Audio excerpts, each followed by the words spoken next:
Om Gurur Brahma Gurur Vishnu Gurur Devo Maheshwara Gurureva Param Brahma Tasmai Shri Gurave Namaha. The Guru is Brahma, the Guru is Vishnu, the Guru is a God, Maheshwara, Shiva. The Guru is the Supreme Brahman. Salutations to the Guru. Today is the birthday of Veda Vyasa, and his birthday is celebrated as the birthday of all the Gurus. He, as we know, he edited the Vedas, he wrote the Mahabharata and many of the Puranas. In this Mantra Yoga class of ours today, we've selected the topic as perfection through Japa. Well, before we can start doing the mental repetition of the mantra, always remember that you've got to salute the Guru first. What is the Guru? Guru is one who dispels the darkness of ignorance. That is the Guru. Only God is can be the Guru. As Shri Ramakrishna said, Satchidananda alone is the Guru. But what about this human Guru? As you develop spiritually, you must be able to have, as you call it, Ishvara Buddhi, that you should not see your Guru as a human being.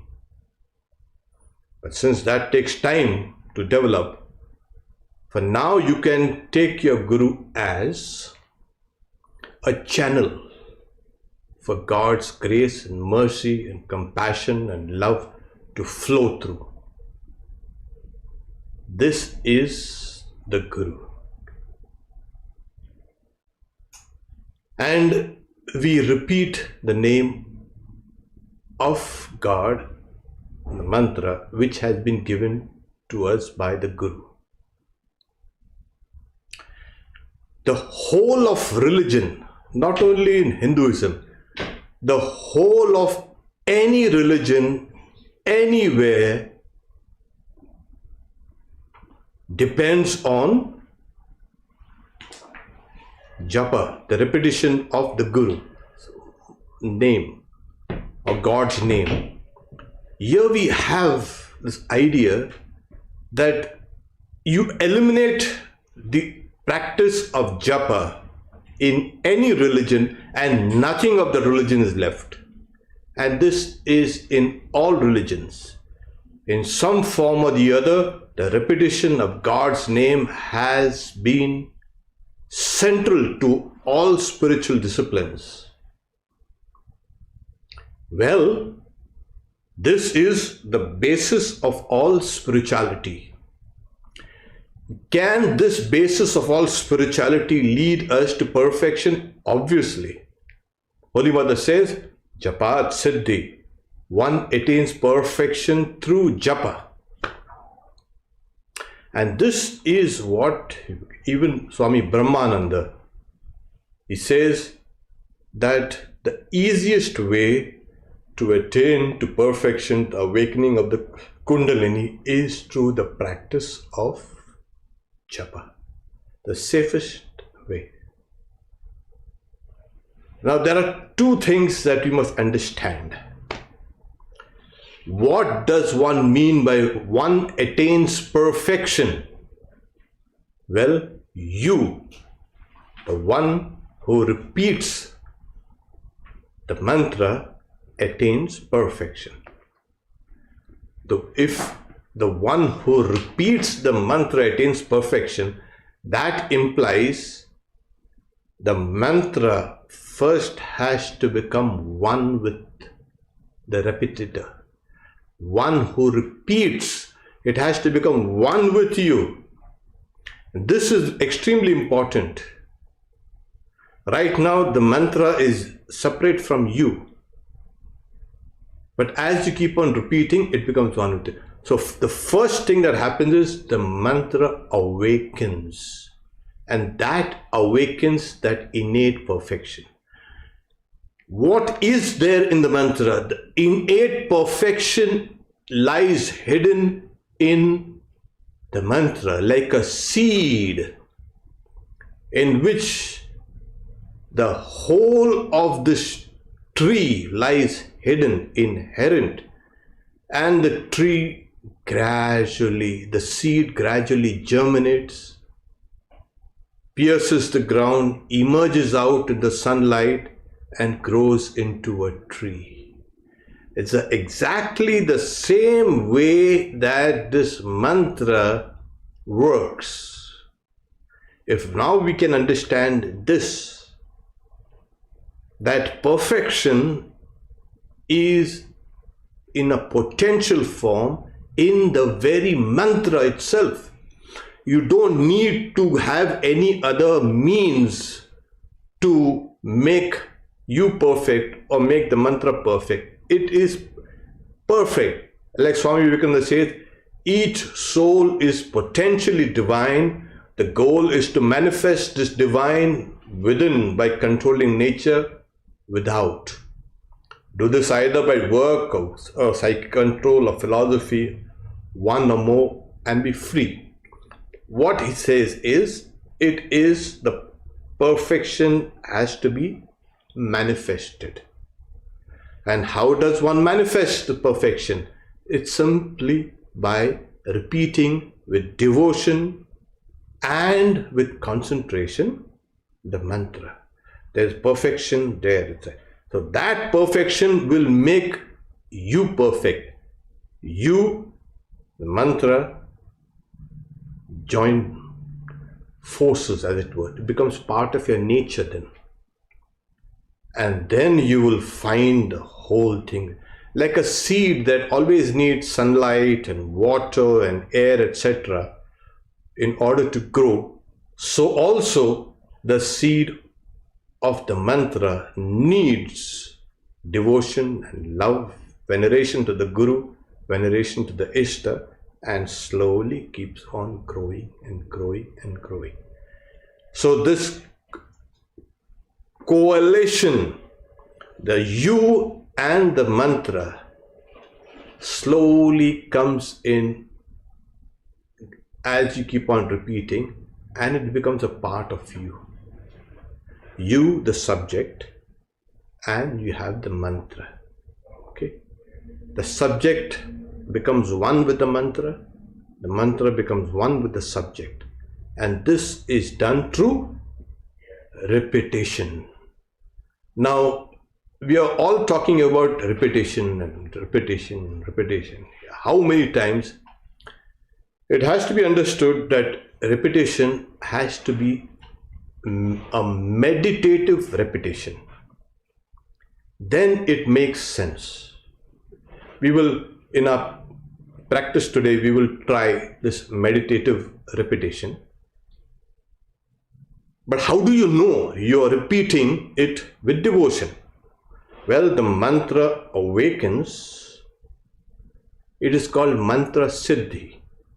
And we have seen in our previous episode how to awaken that mantra, mantra chaitanya.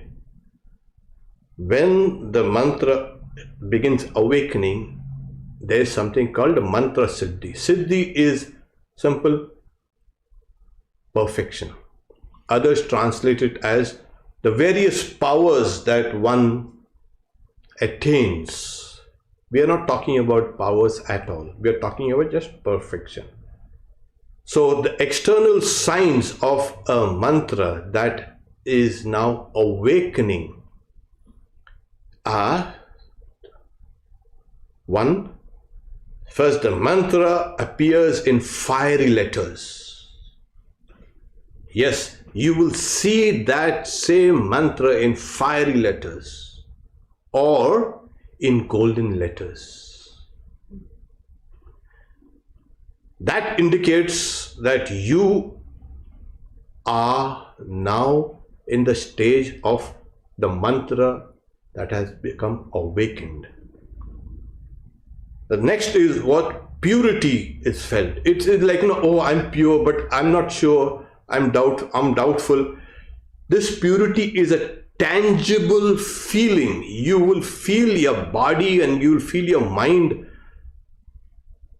with waves and waves of purity rushing out. This is a spiritual feeling. And this, then what happens is the awakening of the Kundalini comes. Now, we must understand that Kundalini is nothing to do with the kind of some esoteric practices. Just a repetition of the Kundalini. Kundalini is nothing but a coiled power. The coiled power of the mantra, the perfection which is there, awakens.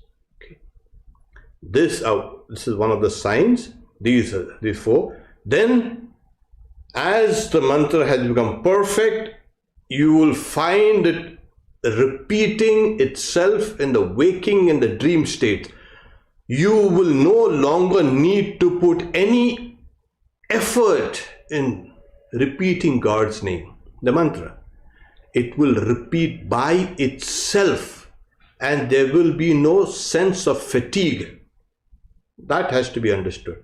There will be. So in the dream state, you will dream about this, you will dream about the mantra, you will dream the various things that emerge out of that are tremendous. This is the beginning of spiritual life. Once this happens, you have taken the step in proper spiritual life. Okay? And then comes the vision of the Ishta Devata. The Ishta, the chosen ideal. What is the chosen ideal? A form of that mantra is the chosen ideal. The sound is the external form. The naam or the name, that is, and then the rupa, that is the form. What is the form of the mantra? It always conforms to a particular god or a goddess. It's very important to understand. That's the reason why we are asked to repeat God's name while thinking of its meaning as well as visualizing the deity. It helps here. And when it awakens, you will spontaneously have the vision of your chosen ideal, that God whom you loved and you're repeating its name for so long, reveals within in the heart. Okay. Now, as these things are happening internally, what happens externally? Well, externally, what happens is, yes, there is one thing, you shed tears, and you shed tears of joy. These tears of joy run down the corners of your eyes. It's not from here. It is not tears of shame or tears of fear or tears of anger. They're tears of joy. As you keep on doing your japa, a repetition of the mantra, you will find tears running down. In Sri Ramakrishna's case, his whole shirt and everything used to be wet with tears, drenched. Imagine. Then the next thing that happens is, as you're repeating God's name, you'll find a kind of a horripilation. You'll find your hair standing on end. You'll find kind of a goosebumps, as they say. That's another thing that happens when one repeats externally. Then we have the shivering or the trembling of the limbs and body. Nothing to do with illness.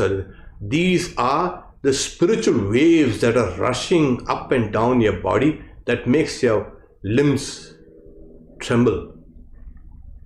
And the feeling is joyous. There's no feeling of kind of pain. So there is a trembling or shivering of the limbs.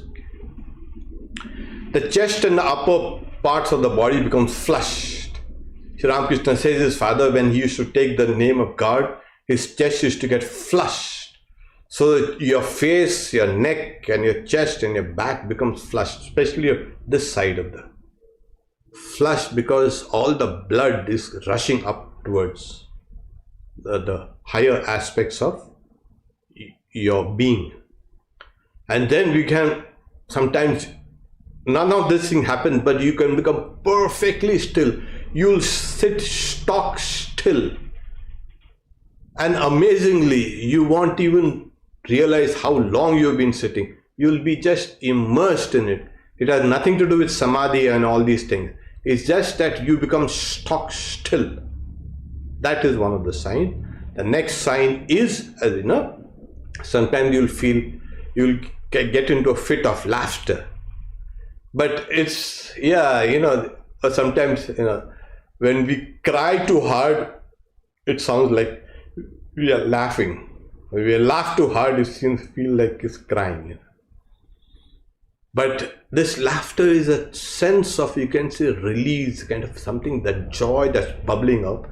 You will feel, especially when you're seeing your Ishta, your chosen ideal at times, you will sometimes feel that you could laugh and everything is so now relaxed, and you emptied yourself of all other dross and you're free now, playing with the Lord. And then we also experience the kumbhaka. Your breath just stops. Don't get frightened about all these things.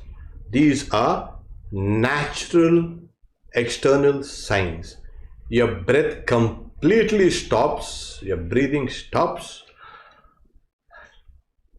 Nothing is going to happen to you. It's just that you need very, very little oxygen now for your body.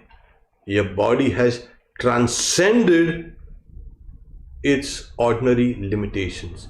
Your mind has come away from the bodies and its needs. The body can remain as it is, in a state of kumbhaka. Okay. So these are the external signs that happens. Now, as you keep on repeating this mantra, what happens is, you must understand, every word is also a sound symbol. A sound symbol and a word. And it can be written down in a letter.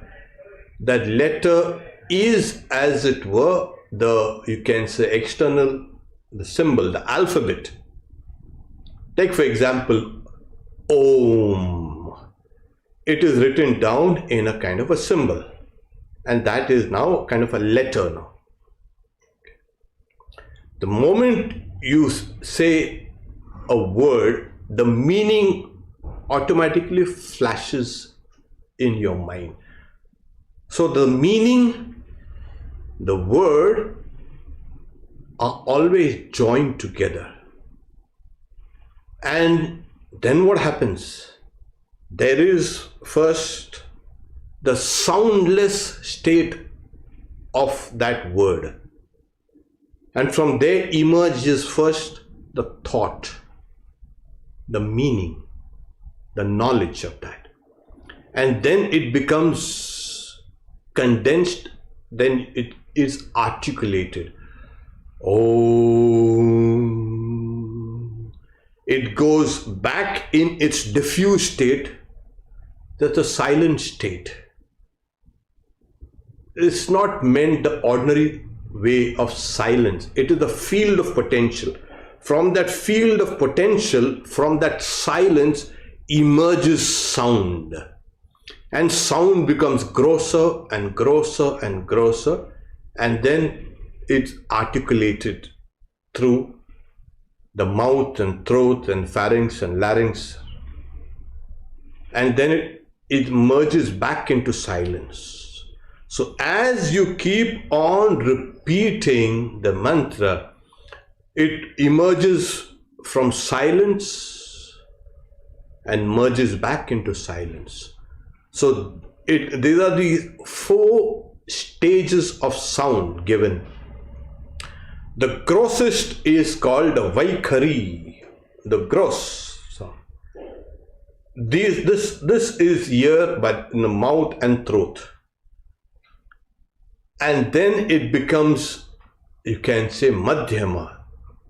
It technically is called middle, Madhyama. Its location is here in the chest. It is here that it is in a perfect thought form. The word has been articulated by the mouth and the throat, but its thought form is in the chest here. A little deeper, the first stirrings of the thought are likened to the level of the navel.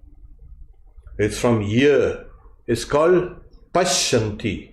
Pashyanti is to see. This is the first glimmer of that sound that is emerging as thought. Remember, the sound that you hear, that you articulate, has behind it thought. And that thought, the first glimmers of thought, emerge from that great silence. The field of potential, the coiled up power within you, it's called Para. It's in the Mooladhara, the coiled power. The root receptacle, Mooladhara. Vedanta would not kind of locate it in a particular position.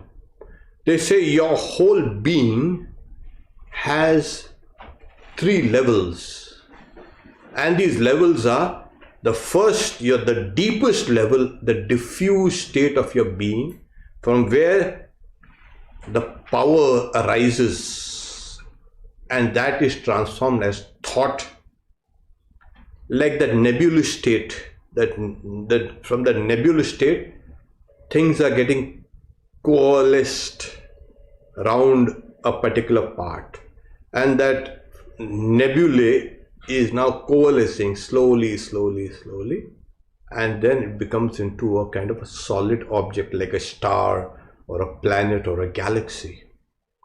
So this process is going on over and over again. You've seen the illustration of the seed. Okay, the seed, the entire tree is in the seed, and the whole tree now emerges out of the seed. Where did this tree come from?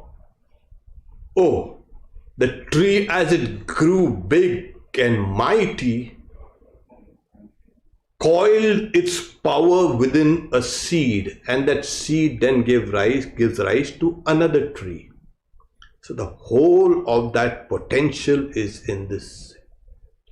So as you keep on repeating the name of God, from that great silence comes out the sound, thought, sound, and then articulate sound.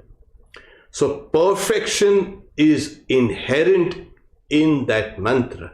If it is articulated correctly, with that correct meaning attached to it and the correct visualization, this whole thing will become awakened mantra siddhi, and in turn it will awaken you, it will make you perfect. So there you are. You are by nature perfect, but you need a means to awaken that perfection, and that is done through the mantra, and the mantra and you become one entity. You will later find, when this perfection has been attained, you will see the mantra vibrating all over the universe. Trees and plants and galaxies and suns and moons and stars and everything will be vibrating with the sound of the mantra. You have now attained its universal dimension. Perfection means not a perfect body or a perfect, you can say, mind. Nothing. We are not talking about that perfection as limitations. Perfection always means infinity. Everything, all the limitations have been pulled out. That is perfection. Why we don't feel perfect now? Because we are limited. We are small, we are tiny. It is this mantra which takes us away from our smallness, our limitedness, our sordidness, our pettiness, and makes us broad and broad and broad and broad till we attain that universality. This is the perfection in mantra. Now, for our practice today, we will use the word Om. The meaning, as you know, it is a name of God in both his aspects of without form and with form. This whole universe is a form of God, and there is another aspect of that same Om which is beyond all names and forms. So when you are repeating that name and form, you are in a way are encapsulating the whole universe there within you, and you're trying to reach out to it. So try to feel the sound of Om slowly emerging out from those silent depths of yours, para. And as it emerges out, it becomes the first glimmer of thought. Think of it as the name of God in its aspects, various aspects. And then you'll see how this thing becomes grosser and grosser, and then it's articulated. So what I would like you to do is not just simple repetition, it is meditative repetition. I will do it 3 times, and then you will do it, repeat 3 times on your own. Then 3 times, once again, I will repeat, and then 3 times mentally will repeat, okay?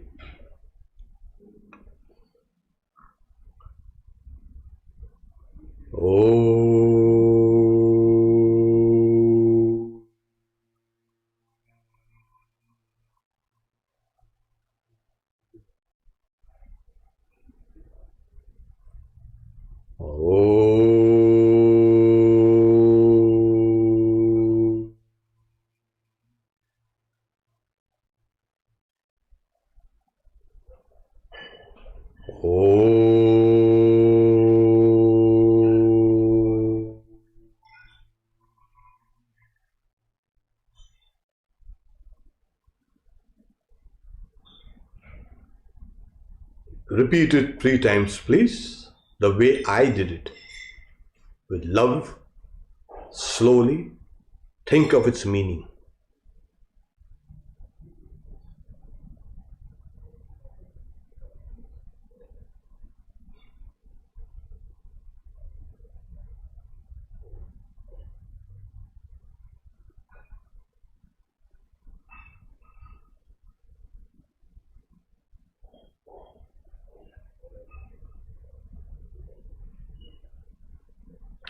Yeah, feel it emerge from the deepest part of you.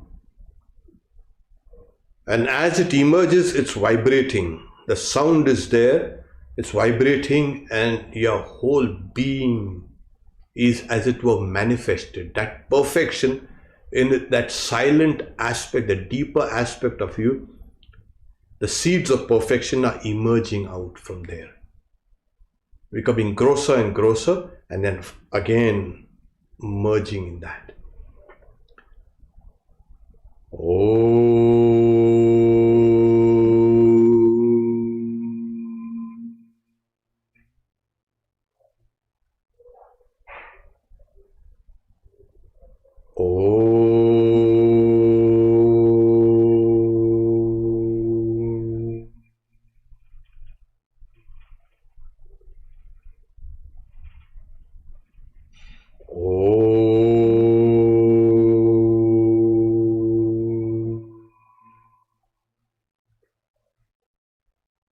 Mentally repeat this 3 times, please.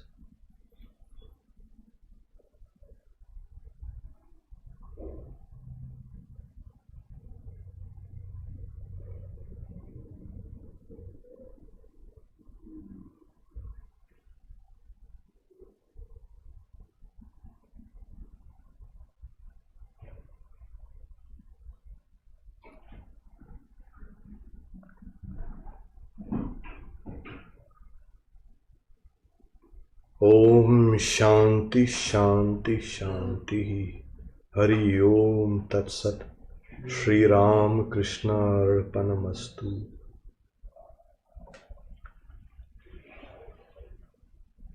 So we need to again kind of remind ourselves, when you repeat your mantra, do it from the deepest part of you. Feel it emerge from the deepest part and slowly come out. So yes, can we overcome negative thoughts and emotions by meditation? Obviously. Do meditation, negative thoughts and everything will go. But at the same time, the whole of the day, don't think of negative thoughts. And then saying, I will do my meditation for an hour and all the 23 hours of negative thoughts will go away. Try to keep a flow of your mantra or your meditative mood throughout the day. So that will eradicate your negative thoughts and emotions.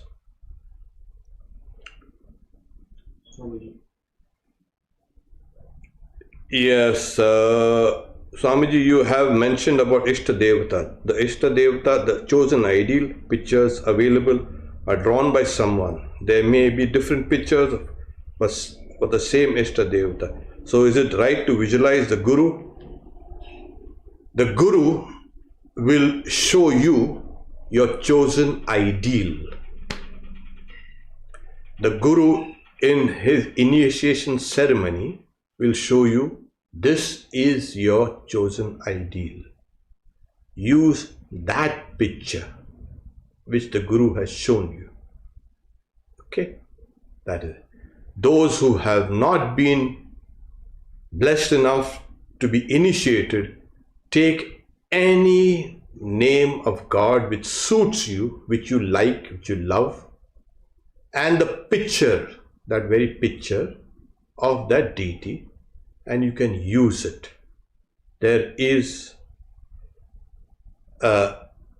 one, you can say, original picture, the model from where a lot of artists have kind of copied and over and over again. Try to use the picture of that chosen ideal, the god or the goddess, as it were they are sitting in a lotus posture or seated. That is an ideal picture. So take the best picture. You don't go for all that, you can say, non-artistically done pictures. Take the most beautiful picture of that particular deity and then you worship. You need to worship, a part of that worship also, you need to visualize a Guru. But you have to meditate on, visualize the Ishta. That's very important.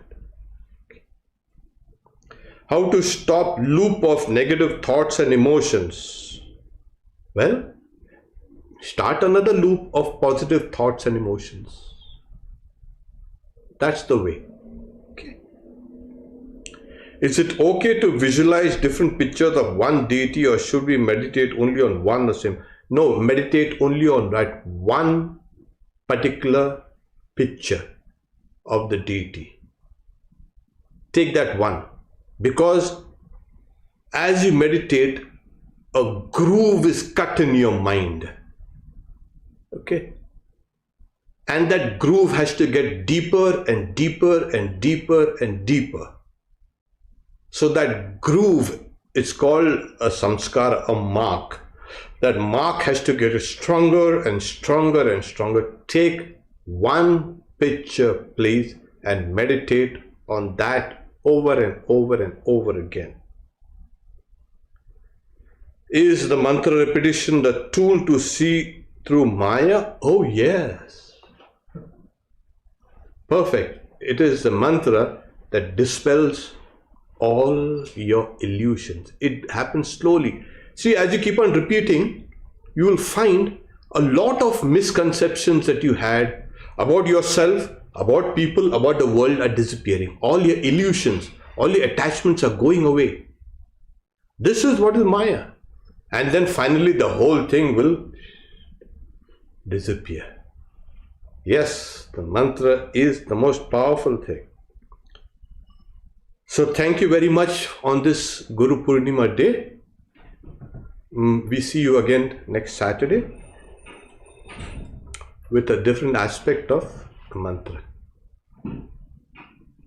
Om Shanti Shanti Shanti Harihi Om Tat Sat Shri Ram Krishna Arpanamastu.